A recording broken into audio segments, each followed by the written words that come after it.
बिस्मिल्लाहिर्रहमानिर्रहीम। अहबाब, अक्सर व बेशतर अहबाब से जब गुफ्तगू होती है तो वो एक शिकायत करते हैं।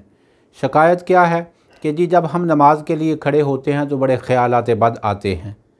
तो ख्यालात से बचने के लिए एक नुस्खा अर्ज़ करता हूँ, अगर इस पर आप अमल करेंगे तो मेरा यकीन है कि इंशाअल्लाह बहुत सारे ख्यालात से नमाज के अंदर निजात आपको मिल जाएगी। वो क्या है कि जब अल्लाह अकबर करने के बाद आप अपने हाथों को बांध लेते हैं, जैसे ही हाथों को बांधें तो अपनी निगाह को अपने सजदे वाली जगह पर टिका दीजिए, निगाह हटने ना पाए, आपको ख्यालात नहीं आएंगे। तो फिर जब रकूዕ में चले जाएं तो अपनी निगाह को अपने पाँव की पुश्त पर, बल्कि अपने पाँव के अंगूठे के नाखनों पर अपनी निगाहों को जमाइए, तो आप किसी भी तरह के ख्यालात बद से अपनी नमाज को महफूज पाएंगे। जब सजदे में चले जाएं आंखें बंद फिर भी ना कीजिए, आंखें बंद करना नमाज के अंदर मकरूह है।